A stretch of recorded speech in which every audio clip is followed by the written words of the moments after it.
Peço, mas ainda não estou como devo ser. Devo esforçar-me espiritualmente para me colocar. Ordinariamente, quando se encontra um indivíduo sem meios de vida, sem ter o pão cotidiano, ele, na sua atividade, no seu desejo útil de colocar-se bem, procura por todos os meios alcançar um lugar seguro, que lhe garanta a sua vida. Deve ter a mesma iniciativa, deve despender o mesmo esforço, a mesma energia, no que diz respeito às virtudes espirituais. O comum não é isto, infelizmente. Indivíduos há, que saíram do nada, esse nada que o mundo rebaixa, e que para nós tem tanto valor. Filhos de pais paupérrimos, que mal puderam lhes dar o rudimento das primeiras instruções. Essas criaturas com denodado esforço, com uma tenacidade verdadeiramente louvável se esforçaram, estudaram e alcançaram a carreira que abraçaram, ocupando nela lugar proeminente. Alguns têm subido, até onde é possível subir. Colocaram-se bem na vida. Pergunta-se, o que falta a este indivíduo? Força de vontade? Aquela energia que transpõe montanhas? Não, ele a tinha, tanto tinha que se garantiu bem na vida. Porque essa criatura não desenvolve moralmente a sua força espiritual, para conquistar a sua própria vida, para fazer a sua evolução espiritual, com a mesma tenacidade e afinco com que fez o seu progresso material, porque a luta ele a teve, proteção, muitas vezes lhe faltou, exatamente do ponto onde devia contar com ela, braço que amparasse, não teve, meios para estudar, igualmente não. Há exemplos de criaturas estudarem à luz da iluminação pública, por não poderem despender com a iluminação que lhe permitisse estudar durante a noite, pela falta de trabalho durante o dia. Há indivíduos assim. Até para se vestirem lutam com dificuldade, os recursos, parcos. No entanto, com uma verdadeira força de vontade, conseguiram estudar, conseguiram colocar-se, conseguiram ser homens de ação e fazerem a vida. Na parte espiritual, no entanto, um verdadeiro desequilíbrio, deixando que o vício tomasse conta das virtudes, as absorvesse, e deixasse realmente escondida dentro do coração a força predestinada a fazer bem. Nota-se ordinariamente que tais indivíduos dizem mal do seu próximo, prejudicam-no e só depois é que percebem a direção espiritual errada. Agora, surge uma pergunta. Por que é que o homem tem tanta vontade, tanta energia, quando se trata da sua personalidade homem, não desenvolvendo a mesma atividade para edificar a sua individualidade espírito? Meus amigos, a mocidade deve ser ensinada assim, a corrigir sua própria personalidade, sem influências. As influências nem sempre são boas. Muitas vezes elas são perniciosas. Outra coisa não fazem senão desviar o passo das criaturas do que caminham para o bem, para induzi-las ao erro. São as companhias, as más companhias, sobretudo aquelas que são amigas da ocasião, amigas da alegria, amigas dos passeios, amigas, afinal de contas, das festas, mas no momento das tristezas, esses tais amigos se afastam. O homem deve corrigir a sua personalidade com vontade própria, sabendo dominar seu egoísmo, lembrando-se que ele é o principal inimigo do seu progresso, e por isso deve combatê-lo. Sei que as tentações são externas, mas quero dizer que o inimigo reside dentro do homem, porque se não residisse ele saberia afastar a tentação que o cerca. O inimigo seca e lança poeira nos seus olhos, de forma tal que ele se vê no despenhadeiro. Ah! Mas a vida material ele soube arranjá-la e arranjá-la muito bem. Ora, meus amigos, o que tem mais importância no mundo do que a vida espiritual? O próprio Cristo, o Senhor dos Senhores, disse, que te vale conquistar todas as riquezas terrenas, em prejuízo da tua riqueza espiritual. Graças a Deus, dentro de espiritismo ainda há caracteres puros, que buscam a pérola, onde ela se encontra, ainda que seja parecendo humilde, não vão buscá-la nos salões luxuosos, porque elas mentem, não vão buscá-la nesses lugares que apresentam unicamente opulência, exterioridade, porque lá não existem. Eles a vão procurar nos lugares humildes, onde a virtude floresce, muito embora o mundo não saiba que ela vive lá. Ainda existem criaturas capazes de compreender o que é limpo, belo, perfeito, relativamente ao mundo, já se vê. Perfeição absoluta que não há, mas o que brilha, pela limpeza da alma. Graças a Deus, ainda encontramos o meio, onde se pode encontrar almas de escola.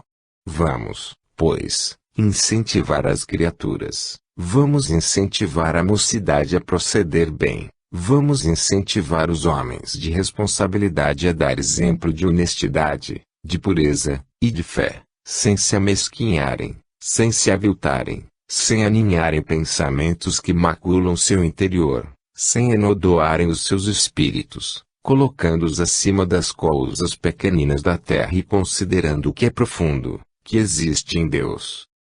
Meus amigos, há intuições muito claras a meu respeito, neste próprio instante houve uma. Mas eu não trabalho mascarado, meus irmãos, eu não me importo que me conheçais, porque no fim tenho mesmo que dizer o meu nome. A intuição passou e eu apanhei-a. Perdão, se errei, mas penso que não. Meus amigos, estável para vos dizer, dentro de espiritismo precisamos de homens de fé, mas precisamos também de homens de ação. Precisamos de homens capazes de enfrentar situações, capazes de terem energia suficiente para dizer, eu encaro situações dúbias e resolvo-as. Homens capazes de enfrentarem situações definidas, perante a sociedade, perante a crença, perante a sua consciência. Vamos, pois, meus amigos, esforçar-nos para dar um testemunho belíssimo perante o mundo, da fé que existe no coração do homem espírita. E que seja o seu lema, fazer o bem sem olhar a quem, sem distinção de nacionalidade, de crença. Que o espírita não tenha inimigos entre seus irmãos. Saiba viver em paz com a sua consciência, para viver em paz com todos os homens. Deus vos guarde. Joaquim Murtinho. Deus é Espírito. Amigos e irmãos, Deus esteja presente, abençoando e inspirando a toda criatura humana de boa vontade, que dele se aproxima pela fé, pela consagração perfeita dos seus dias terrenos à obra do Senhor. Deus abençoe a todos os meus irmãos de boa vontade, que, não medindo sacrifícios, buscam o convívio das criaturas espíritas, para o amparo da sua fé, para o conforto à sua esperança, e, sobretudo, pela disciplina moral do seu espírito em testemunhar cada dia em que se lhe oferece oportunidade, o seu culto de adoração ao Pai, Senhor onipotente, Criador de todo o universo. Seja esta minha invocação que abra efetivamente esta sessão, buscando atrair do espaço as influências benditas do amor de Deus sobre todas as criaturas que aqui se encontram. Meus amigos, quem vive na Terra não pode prescindir da necessidade da comunhão com seus irmãos do outro plano da vida. Quem mora neste ambiente, saturado de pensamentos contrários aos pensamentos divinos, neste mundo em que as tentações imperam e cada um roga a Deus, misericórdia para nelas não cair, quem vive neste planeta cheio de experiências e dores, não pode passar sem confiar naquele que tudo rege, e que, não somente dá força para resistir no momento preciso, mas ainda o conforto, o bálsamo suavizante para cicatrizar as grandes dores. Qual a criatura terrena que não tenha tido no decurso da sua existência, por pequena em que seja, um mundo de contrariedades, um acervo de decepções, um acúmulo de dores? Nem pode deixar de ser assim, pois este é o mundo dos desenganos, das desilusões, e como que a verdade própria busca ocultar-se, em razão da sombra que entenebrece o ambiente. Dá a impressão de que na Terra não pode viver um sentimento puro, tal a preferência das criaturas humanas por tudo quanto é desleal, quanto é imperfeito. Aquele que busca no seio de espiritismo, explicação para estas coisas, cedo se aperceberá delas, porque é que neste mundo não pode existir uma tranquilidade perfeita. A felicidade idealizada é um sonho, e todo sonho se esvai. Aprendei, Meus amigos, a viver constituindo toda a esperança no além, estabelecendo a felicidade lá, porque não é miragem enganadora. Procurai viver na esperança que possais realizar um dia no além. Aquilo que edificardes sobre a terra, facilmente os ventos dispersarão. O homem, porém, é culpado de todos esses sentimentos, que perturbam às vezes uma existência inteira, pela falta de firmeza, pela leviandade de proceder, pela incoerência da palavra, do pensamento, do gesto, pela maneira de sentir de uma forma e manifestar de outra, pela própria maneira de não saber traduzir os seus reais sentimentos. Quantas vezes, sem reflexão, muitos indivíduos há que transtornam o futuro todo de uma existência. Por causa de um pensamento mau, por uma falta de raciocínio, por uma imperfeição de conceitos. Se a fé estivesse baseada naqueles que fornecem as melhores intuições aos espíritos que as desejam receber, outra orientação teria a vida de muitos. Mas, às vezes, a voz da consciência, pela intuição do guia aponta o cumprimento do dever, e a tentação do mundo, a voz da treva, a sedução, fazem que o indivíduo não saiba discernir. E, então, o perigo que estava longe, aproxima-se, e fica mais fácil a atração. Meus amigos, a doutrina espírita é completa em ensinamentos às criaturas. Ela tem resposta para todo e qualquer questionário, resolve as coisas encrencadas em que o homem e a ciência se perdem, ela responde às interrogações mais difíceis do saber mais astuto. A doutrina espírita igualmente responde ao brado mais angustioso do coração aflito. Para tudo tem resposta, e sabeis por quê? É uma doutrina, que foi codificada por um homem, é certo, mas que foi traduzida para esse homem pela revelação divina. Ora, os arautos do Senhor, os mensageiros de Jesus, vieram fiéis, solícitos, reais, verdadeiros, derramar copiosamente a ciência do infinito aos ouvidos da criatura humana, e em diferentes pontos da terra aceitaram as revelações. Hoje, muitas vezes, o homem cerra os ouvidos à palavra reveladora do além, mas não atrasa o prosseguimento da doutrina, porque, quando uma porta se fecha, abrem-se 10. É inútil. O vento sopra onde quer e ouves a sua voz, mas não sabeis de onde vem. Assim é a palavra dos Espíritos. Donde vem? Vem do além. Qual o seu ponto determinado? A criatura não sabe responder, mas a palavra vem. A intuição permanece e a palavra divina continua a ser propalada de norte a sul, de hemisfério a hemisfério. Meus amigos e meus irmãos, vós estáis em número reduzido hoje. Isto representa um esforço, e não se deve deixar sem recompensa aquele que não mediu esforço para vir escutar o que possa aprender do alto. Pena é que encarregado desta sessão fosse o meu pobre espírito, baldo de conhecimentos para ensinar seus irmãos.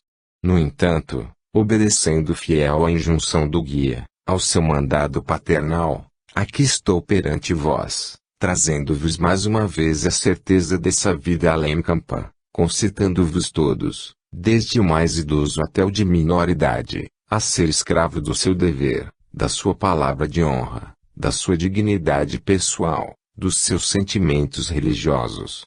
Jamais falsear a verdade da doutrina, por meio de sofismas, porque estas coisas nada adiantam. O homem aceita estas desculpas pálidas e fracas, porque ele aplica, na sua lógica pequenina, razões que se lhe afiguram poderosas, mas que realmente nada mais são do que fraqueza. Assim vão se tornando escravos dos preconceitos do mundo, que os vão laçando sorrateiramente, sem que eles percebam, entendendo sempre que a sua vontade impera, mas ela foi sacrificada há muito tempo. O laço do mundo já conquistou. Por isso disse o Divino Mestre, aquele que mais sabia, seja o vosso falar traço sim, sim, não, não, porque tudo quanto não procede daí é de procedência maligna. Pois se ele afirmou, é porque assim é. Em matéria de fé sede tolerantes para com as fraquezas do próximo, que acarretam culpas que só Deus pode julgar, mas ao mesmo tempo, tendo para vós mesmos a intransigência de fé, porque o que necessitamos nos dias de hoje, é de exemplo. Que cada pessoa seja um exemplo vivo daquilo que abraça. Espiritismo não tem de que se envergonhar, e o homem espírita, muito menos, deve ter a suficiência bastante para fazer valer a sua fé em qualquer circunstância da vida. Com elementos de fé não se contemporiza. Assim, pois, tolerai as fraquezas dos outros, mas sede exigentes convosco mesmos, para não incorrerdes em faltas iguais às que os outros incorrerem. Meus amigos, vós hoje poderíeis ter noções mais belas da doutrina espírita, do que estas proferidas pelo expoente fraco que acabou de dizer alguma coisa aos seus irmãos, sobre a grande, eterna verdade, o Espiritismo. Mas, falei-vos, na medida do que possuo. Isso mesmo, que transmito, são lições aprendidas com o Mestre. Ele, sim, cuja palavra é inspirada, cuja ação benéfica, energia inquebrantável, sobrepujam as maiores. Ele, sim, é quem pode vir vos dizer aquilo, que eu, seu servo mal posso traduzir. Guardai, porém, a grande verdade em vosso seio. Vós sois adeptos de uma doutrina que não tem que se envergonhar perante o mundo, cujo nome é oriundo do nome do grande Espírito, porque Deus é Espírito. Porque, portanto, deixar de revelar ao mundo a doutrina do Espiritismo, quando o Criador de todo o universo é o grande Espírito? Do seu nome excelso e divino se derivou o nome da doutrina que abraçais. Quem tem essa honra?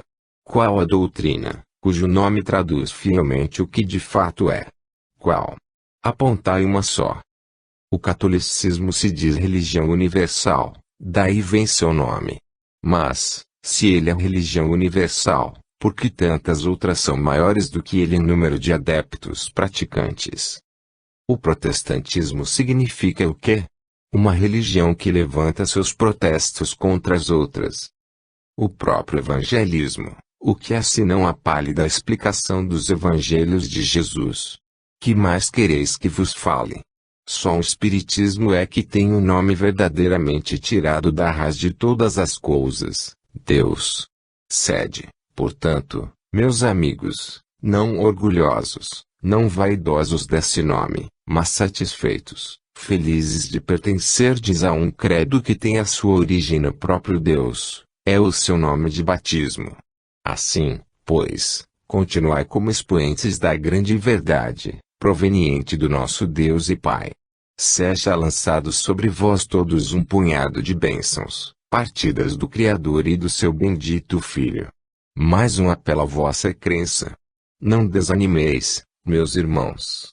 Conformai-vos como o dia de hoje, para poderdes ganhar o de amanhã. A perseverança na fé é o alento das grandes almas. Deus vos abençoe e vos proteja. Arnaldo Camara. Um espírito que deseja progredir. Louvado seja o nome do Senhor. Meus amigos e meus irmãos, estava destinada para vir outro dia, mas não pode ser, de forma que, não podendo ser no dia passado, ficou sendo hoje. Eu devo aos meus esta palavra, continuo trabalhando em favor dos necessitados, e muito especialmente em favor desta casa. O meu espírito, talvez mesmo pela sua ignorância, levou algum tempo para se desembaraçar das coisas terrenas, mas hoje já me sinto um pouquinho além do que naquele dia que comecei. Hoje eu me sinto mais próxima da espiritualidade do que dos espíritos terra a terra. Eu venho para dizer aos meus filhos que estou acompanhando todos os passos deles, relativamente a essa mudança que fizeram. E sei que essa mudança foi boa. Enquanto se está na terra tem-se a preocupação de cuidar do corpo. Isso não quer dizer que o corpo está em primeiro lugar, não. Quem está em primeiro lugar é o espírito, é a alma da gente. Mas não se pode deixar o corpo por aí. Tem que se cuidar dele também. Eles entendem que essa mudança foi boa, foi bem feita. Agora, o que diz respeito ao adiantamento nos estudos da doutrina, também as coisas vão bem, e é preciso que todos aqueles que dão o primeiro passo dentro do espiritismo, não estejam a se pegar em teias de aranha, querendo só saber de sinais, querendo saber de manifestações de espíritos de pessoas que eles mesmos marcam. Tudo isto está marcado pelo espírito que toma conta da sessão, como vocês chamam, o espírito diretor traço. Esse aqui marca tudo, tudo destina. Às vezes, à última hora, uma mudança se faz, como já se tem feito aqui, e por qualquer outro motivo, vai outro. Tem acontecido isso. Mas tudo isso se faz de acordo com aqueles que dirigem, ainda melhor, mandado por eles. Eu não sei falar bem, vocês estão fartos de saber. Tenho pena de não poder ainda me ajeitar para vir por outro médium, porque se eu pudesse vir por outro, ficava melhor, porque no fim vós teríeis outra comunicação, como aquelas que estáis acostumados a ter, bonitas, que estão nas páginas dos livros. Elas têm ensinos, bonitos, verdadeiros, e eu não tenho experiência bastante para falar. Mas, tudo que Deus faz é bem feito, tudo que Deus manda fazer, a gente tem que obedecer. Eu preciso dizer aos meus, não fiquem pensando que eu fico sempre assim, não. Eu irei para diante, estou me esforçando para isso. Estive outro dia, também, naquela festa. Mas não era dia de falar, não podia, já se sabe. De forma que ficou para outro dia, e não pode ser. Hoje é só isso. Muitas saudades de todos, mas uma saudade consolada, porque, quando se tem filhos que aprendem a doutrina dos espíritos e aprendem o caminho que conduz para lá, é uma felicidade. Cedo nos havemos de encontrar. Agora, quando o filho ou a filha vê as coisas e finge que não vê, não aceita, lá por qualquer razão, esperando sinal daqui, sinal dali, sinal dacolá, as coisas não vêm bem. São pessoas que colocam sempre o seu pensar acima do pensar dos outros. Para isso tem a doutrina, um livro que ensina a caminhar, um livro onde se aprende, tudo quanto passa-se aqui, está lá, tudo está lá, é assim. Agora, muita paz, melhoras de corpo e de espírito para todos, progresso para a casa de João Evangelista, prosperidade para sua diretoria e para suas meninas.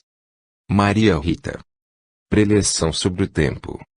Meus amigos, meus prezadíssimos irmãos, há uma coisa certa na vida do homem, certa igualmente para todos, sem exceção, coisa que se não deve perder, porque uma vez perdida não mais volta, coisa que se deve aproveitar, que não se faz esperar, nem tão pouco tarda, porque é presente em todo momento da vida, é o tempo.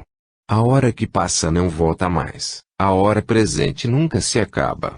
E certo que todo homem, todo espírito tem um passado, esse passado se perde na noite dos tempos. É certo, igualmente, que todo espírito, encarnado ou não, tem diante de si um ilimitado futuro.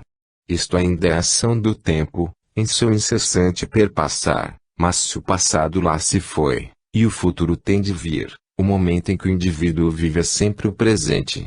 Ele não se recorda do passado, não pode prever o futuro, mas o momento atual é seu. Não se deve deixar passar esse momento sem aproveitá-lo. É exatamente o que faço neste instante. Talvez pareça inútil, a alguns, gastar este minuto presente na apreciação das coisas espíritas. No entanto, assim não é. O momento em que o homem vive agora é de alta importância para sua espiritualidade, como aliás todos os momentos da sua vida terrena.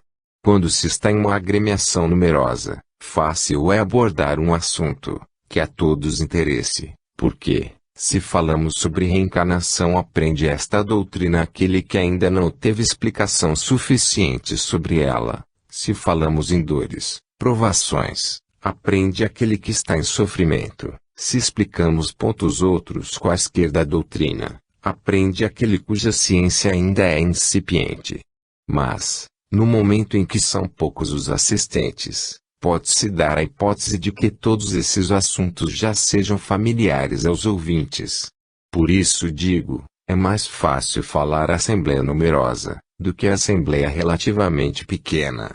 Há, porém, Outra razão, que faz com que o seu irmão do outro plano da vida tenha especial interesse em se manifestar em coletividades pequenas. E venha a ser que, nestas, a espiritualidade é mais desenvolvida.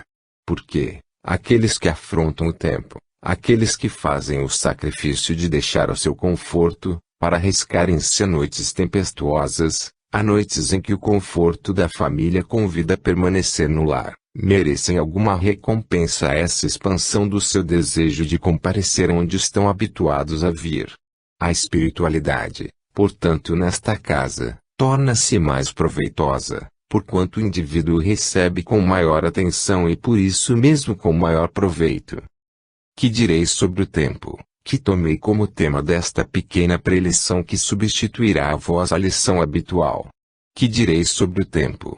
Para as crianças, direi tão somente: aproveitai os vossos dias terrenos em aprender aquilo que possa ilustrar os vossos espíritos. Lembrai-vos que se hoje sois crianças, amanhã sereis adultos. Aquilo que se guarda na infância, permanece inamovível até a virilidade, e quiçá, a velhice. Para os homens, porém, para as senhoras, que têm a experiência da vida, alguns porque já estão em plena juventude, outros porque descamam para o outono da vida, o que lhes posso dizer sobre o tempo? O seguinte, meus amigos: o peso dos anos vai talvez criando nas vossas cabeças a brancura natural, que as faz parecer tão belas.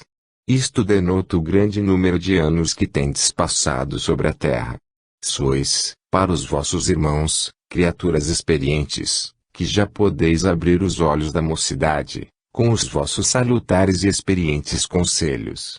Sirva-vos, porém, a advertência do vosso irmão do outro plano da vida, que também já palmilhou este terreno árido, cheio de durezas, cheio de dores e mágoas, e que, por isso, também conhece de perto as dores que vos afligem, as preocupações que vos absorvem, as indecisões em que muitas vezes mergulha vosso caráter.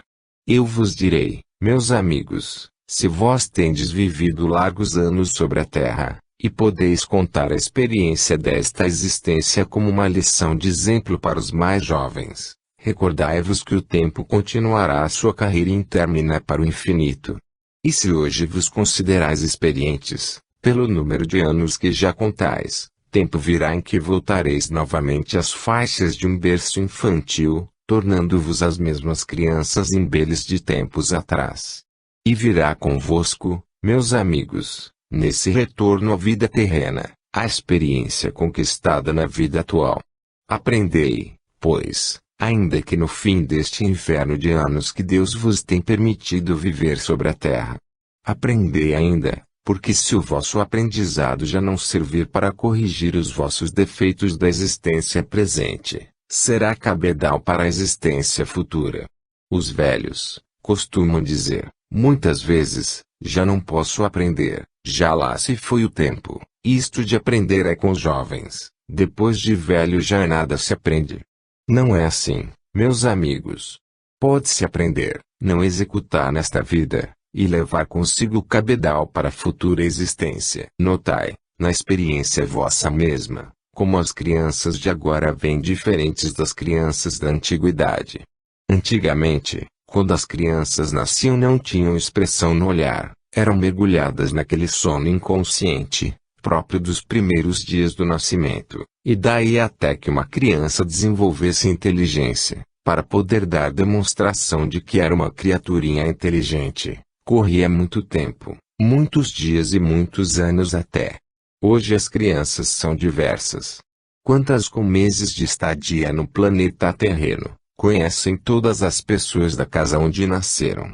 E quantas ainda, antes do primeiro ano de nascidas, na Terra, já revelam uma perspicácia, uma inclinação para hábitos e gostos, que facilmente se lhe descobre até a existência anterior. Tudo isso que é o cabedal das vidas passadas, trazidas para a vida presente.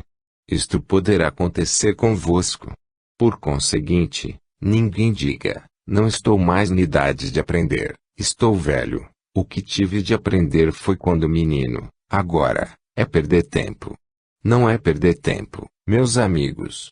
Aprendei, guardando a ciência, a religião, a filosofia, os conceitos são os que vos forem incutidos no ânimo, porque na encarnação vindoura tereis um patrimônio colossal de ideias concebidas, para dar descumprimento ao que na vida atual não pudestes dar. Vede o que é a ação do tempo. Nada se perde. Nada. Ele passa rapidamente, mas também rapidamente torna, não o dia que já se foi, mas o dia que lhe sucede.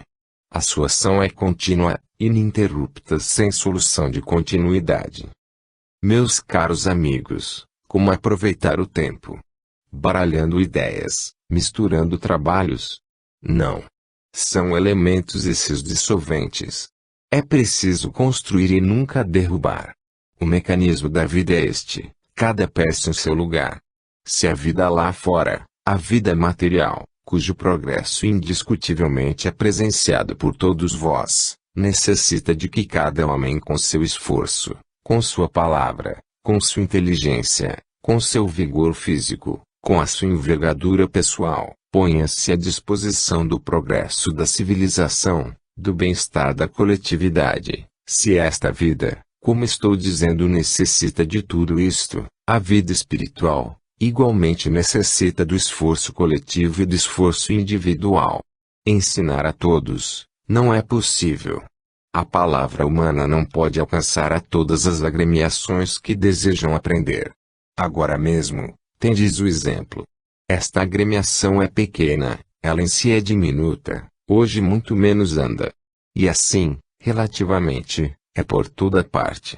Mas, se a pessoa, pelo seu exemplo, pela sua maneira de ser, se mantém no seu posto com dignidade, com eficiência, com vontade, ela por si já é um elemento de valor, na sociedade em que se encontra. Numa casa, como esta, para exemplo, qual é a pessoa inútil? Não apontareis uma. Todas têm sua utilidade, todas têm seu valor próprio, todas podem, quando não trabalhar materialmente, espiritualmente, com os outros, pela comunhão de pensamentos, pela prece fervorosa, pela vibração de um bom desejo, todos. Não há ninguém inútil. Agora, quando se baralha, a inutilidade se apresenta. O trabalho deve ser, como tem sido, sempre dentro da linha do cumprimento do dever, da disciplina, da cordialidade, da fraternidade, da polidez, enfim, da sabedoria. Quando digo sabedoria não me refiro à ciência absoluta, porque esta só Deus tem, mas proceder com critério, é proceder direito. Sei que há criaturas humanas que não concordam com este modo de pensar, especialmente a mocidade, porque não vê a experiência de longe.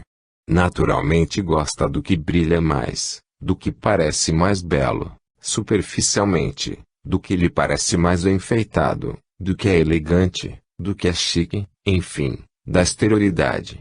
A mocidade não busca o fundo, busca tão somente a parte exterior. Há exceções, e exceções honrosas, mas o comum este. Numa criatura, porém, madura, numa criatura de pensar, numa criatura que já não se ilude com essas fumaças da vida material, o caráter é tudo. O certo é, porém, que as criaturas que assim pensam, não passam bem nesta vida temporária, porque este mundo realmente é todo de exterioridades. Vós vedes perfeitamente o exemplo na própria natureza, há coisas que parecem aparentemente sem graça, sem encanto, e são utilíssimas. Vamos a ver ligeiramente. O que parece ter mais valor, o ferro ou o ouro.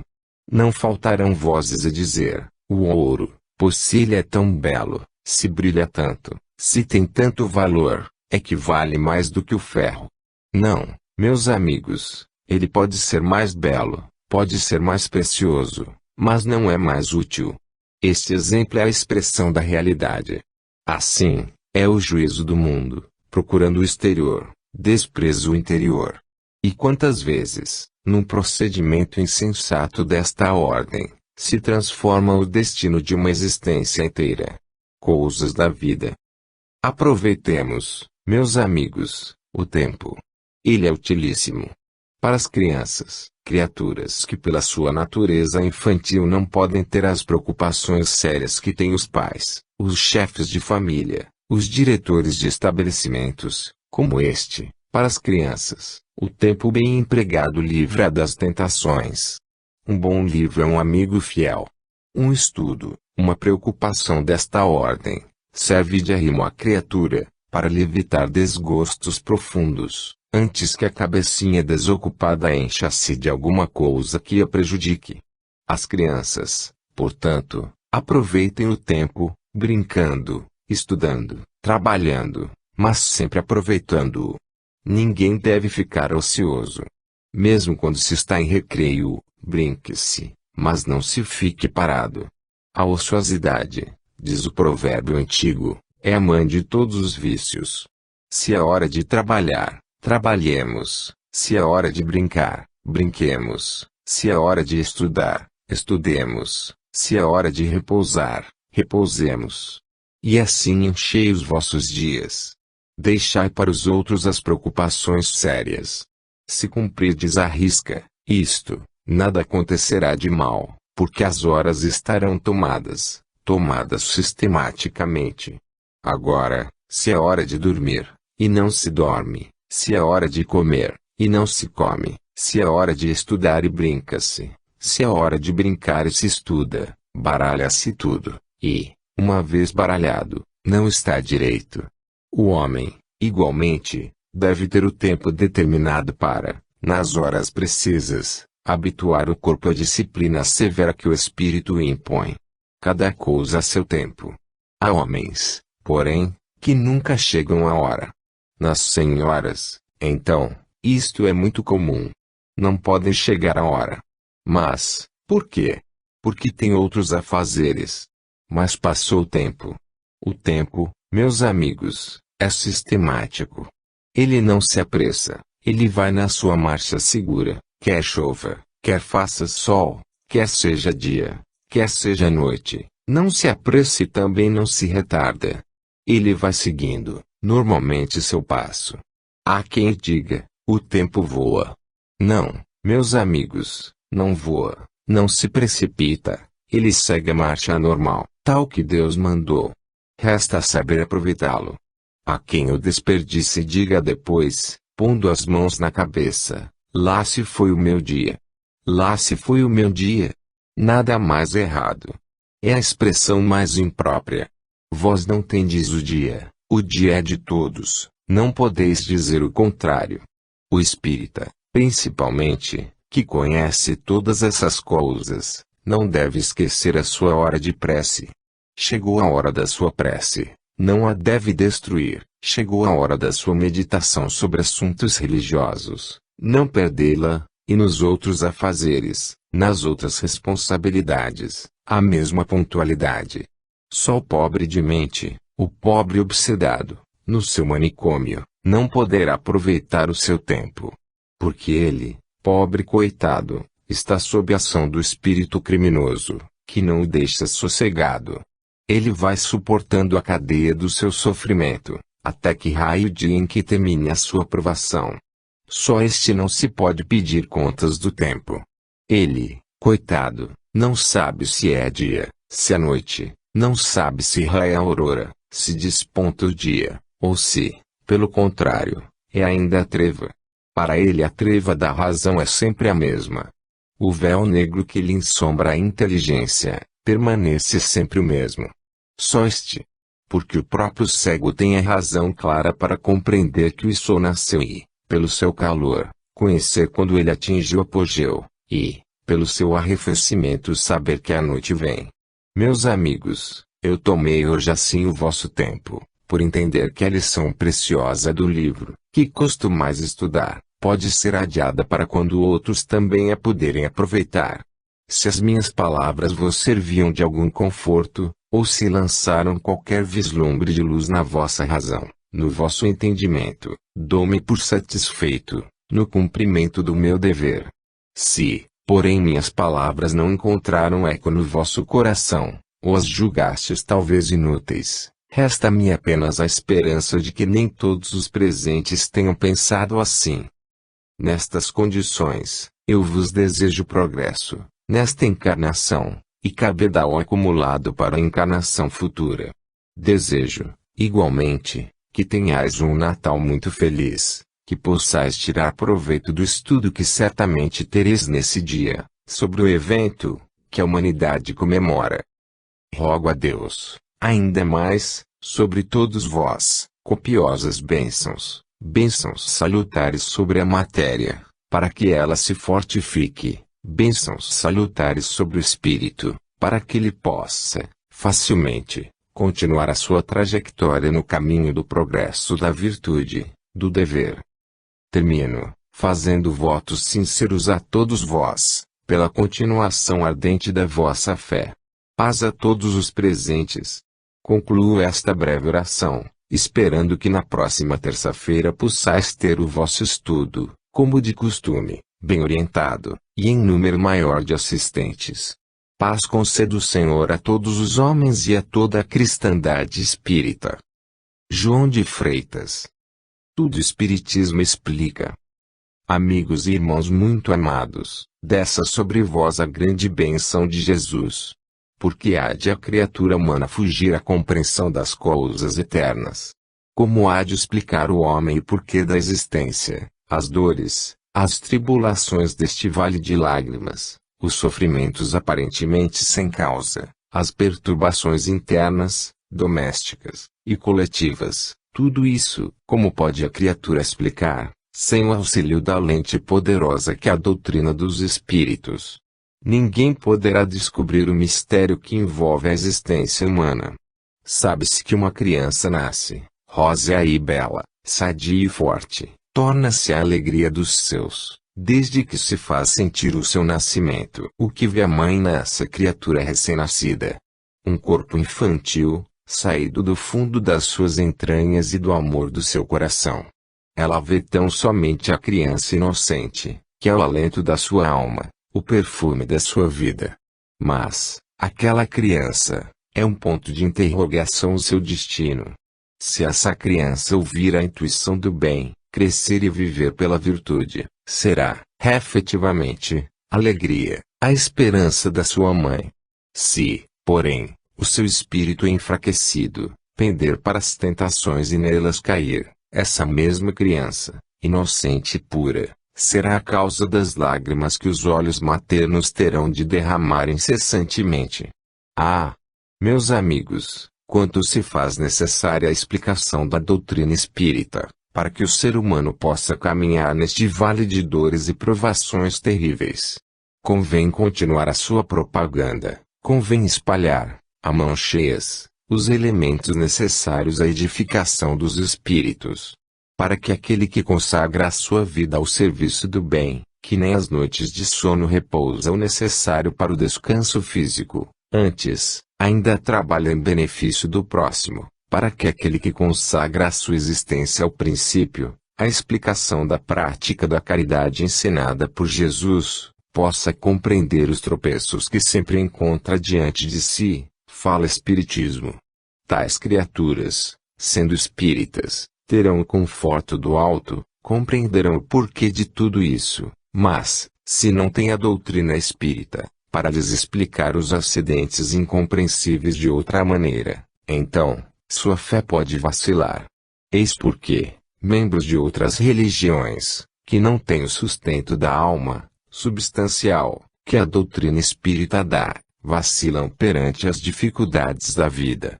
Há pais inconsoláveis, há mães verdadeiramente desoladas, porque lhes falta o conforto da fé. Bendita seja, pois a excelsa doutrina, porque só ela aguenta o fraco nas suas dores, só ela serve de sol para iluminar os passos do crente, só ela serve de sustentáculo na tristeza, e, ao mesmo tempo, torna claras como o dia as sombras negras da morte. As dificuldades da vida, as traições, as desilusões, o desfolhar de cada uma delas, representa, é certo, um espinho para o coração dorido, mas, ao mesmo tempo, a fé, inteligente explica, nem todas as criaturas humanas podem dar de si, aquilo que tu desejas que deem. Há muito fel escondido. Tu, quando abres a porta de um coração, supondo que ele vai destilar mel, eis que o fel é derramado em abundância. Aceita o fel, tal qual ele é. Porque o Cristo do Senhor, quando aqui esteve, encontrou quem lhe desse fel e vinagre. Como pode a criatura humana esperar dos homens outra coisa, se o Filho de Deus, que foi carinhoso e bom, justo e santo, nada mais recebeu senão açoites, e tudo mais que a via trágica do Calvário focalizou eternamente na memória do homem? A criatura humana, pois, que tome a sua cruz e siga sem vacilação, sem certeza, recebendo a traição, recebendo o golpe, parta de onde partir, ainda que a mão que empunha a arma seja a mais querida. De qualquer forma, seguir para diante, tendo por alvo, não a doutrina dos homens, mas a doutrina do Cristo, aquele que no alto do Gólgota derramou seu sangue. Aquele que falou palavras, que nenhum outro podia proferir: Pai, perdoa-lhes porque eles não sabem o que fazem. Deus seja louvado para todo sempre. Vicente de Paulo. Aviso importante. Tudo na vida é contraste. Haja visto o dia e a noite, a terra e o sol, a saúde e a moléstia, a alegria e a tristeza, a cólera e a mansidão. Tudo é contraste na vida. Neste momento vós tendes também um contraste perante vós. Foi-me dada a permissão de vir mais uma vez neste augusto recinto, onde há bem pouco instante se fez ouvir a voz pacífica, suave e doce, do grande apóstolo do cristianismo, aquele que, no dizer de alguém de elevação não comum, personificou a caridade. Vede, pois, que contraste flagrante, abrir ele a sessão, encerrá-la, eu, espírito turbulento, agitador, mas, ao mesmo tempo, um tanto engrandecido pela ação caridosa dos invisíveis. Devo, porém, falar, porque me interessa a causa que esposais. O asilo espírita João Evangelista, obedecendo a diretriz segura daqueles que o dirigem, vai caminhando paulatinamente, fazendo a sua cota entre os homens, procurando obrigar maior número de crianças em seu seio, e, ao mesmo tempo, buscando acender a luz da inteligência nos espíritos incultos que permanecem na escuridão. O asilo vai seguindo a sua obra, e no espaço, grande é o número dos espíritos que a ele se associam, produzindo uma cadeia forte, composta de elos de fraternidade, de amor, para amparar o passo do asilo, em sua missão terrena. Na terra, igualmente, criaturas há, de boa vontade, que se associam, dando do que é seu, da sua inteligência, do seu esforço físico, da sua cultura, e até dos seus recursos pecuniários, para que não periclite a grande obra. Assim também, como no espaço há criaturas obscuras, que não podem perceber a luz, que se sentem até molestados pelo seu fulgor, na terra, igualmente, hectares espíritos ainda atrasados para os quais a luz também é flagelo. E, quando esses espíritos se apresentam de viseira erguida, mostrando o que são, provando a sua nulidade para o bem, as suas ações terríveis para o mal, ainda é uma vantagem para que o homem se guarde. Porém, quanto a essa espécie de espíritos, encarnados ou não, perigosos, tentadores, mostrando uma aparente bondade, mas que no fundo só tem a peçonha do verme, é preciso que atalaias vigilantes se ponham no seu encalço, para a garantia do que vós chamais zona. Meus amigos, eu muito desejo ser manso, eu tenho dentro do meu espírito a vontade sincera de ser um bom, um dia.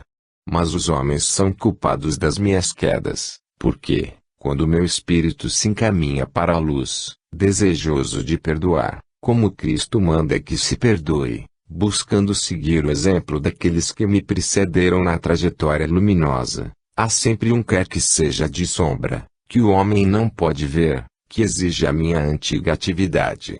E eu tenho feito o propósito firme de pisar a cascavel que se levanta. Por isso digo e repito, atenção, vigilância e fé. Se os espíritos luminosos, no seu bem-fazer, no seu afã de caridade, no seu desejo de progresso e luz, são como grande bandeira de misericórdia estendida sobre as vossas cabeças. Eu não estou ainda na altura de representar qualquer desses pavilhões, símbolos de paz.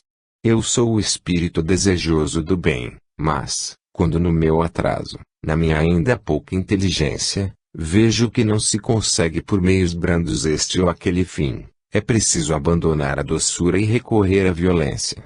Não penseis que trago em mente qualquer ideia de fazer mal, longe de mim tal pensamento.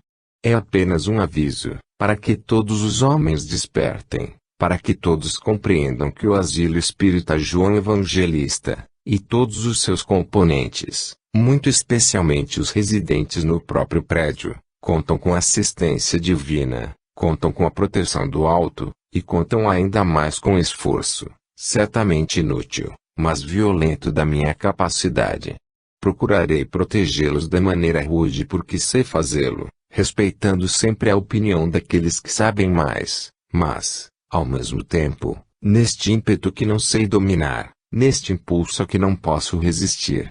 Meus amigos, enquanto é tempo, todos os que estão no caminho do mal, dele se desviem, procurem caminhar pela senda do bem, enquanto é tempo, obedecendo à instrução daqueles que sabem mais.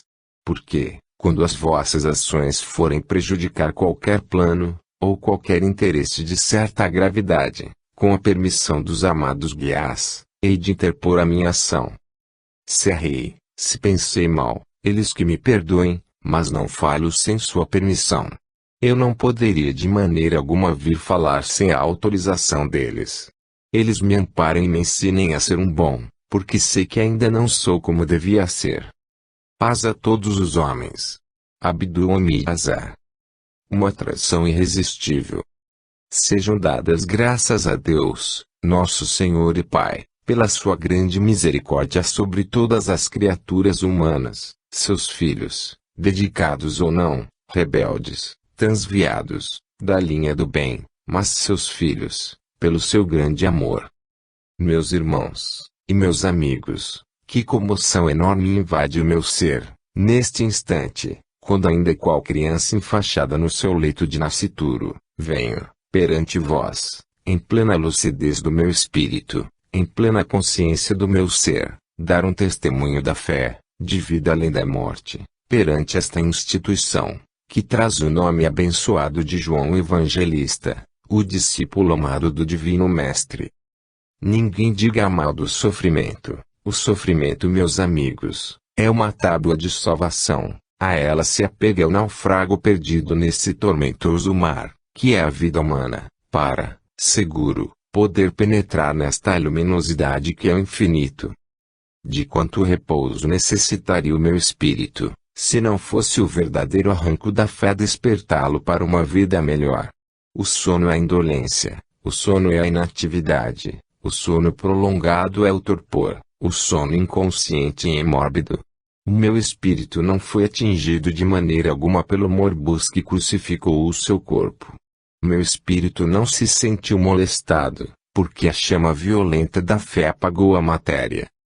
Hoje recebi a grande esmola de ouvir a vibração suave das palavras desse guia apostolar, que os meus passos encaminham na senda da espiritualidade, dizer-me, sussurrante, perto, docemente, vai, queres ir, vai.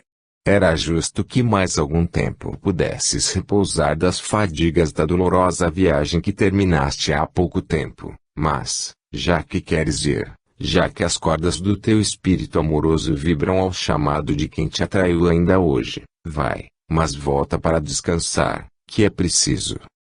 Obediente e grata a essa grande esmola, a maior que me poderia ser dada neste instante, eu vim para dizer, meu filho, não te deixes molestar de saudade, contém o sofrimento, não deixes que a matéria empolgue o teu ser, tu tens um espírito que afina em tudo com o espírito da tua mãe, tu a entendeste sempre pelo menor gesto, pois, sempre, o que eu esperei que tu fosses, confiante e reto na linha do dever. Se o mundo te jogar flores, recebes com um sorriso, mas não confies no seu perfume, às vezes é traiçoeiro. Se o mundo, porém, te oferecer uma cruz, qual me ofereceu a mim, Regozija-te com ela, porque em uma cruz foi sacrificado o Cordeiro Imaculado de Deus, e ele não tinha culpa.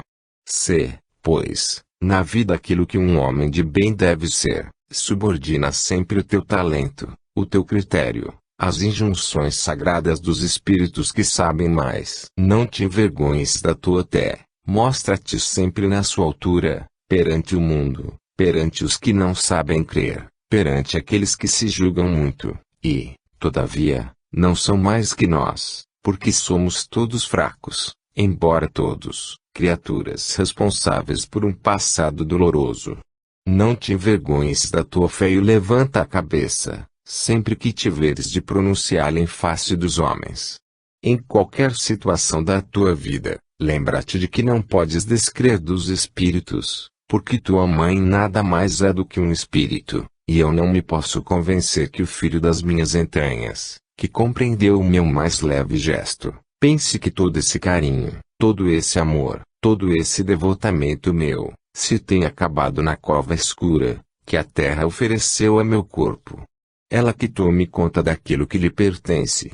Mas a alma, essa, salva pelo merecimento de Cristo, e não pelo seu próprio, pode fazer, como está fazendo agora, a caridade de te dar um consolo, porque eu sei que a tua alma é sofredora, eu sei que tu tens angústias íntimas, que a ninguém revelas, eu sei que, quando pareces consolado, tu choras as ocultas, eu sei que teu coração vibra de saudade por mim, mas acredita, velar-te-ei os passos e acompanhar-te para sempre, e pedirei a Deus, que seja Ele, o protetor eterno da tua vida.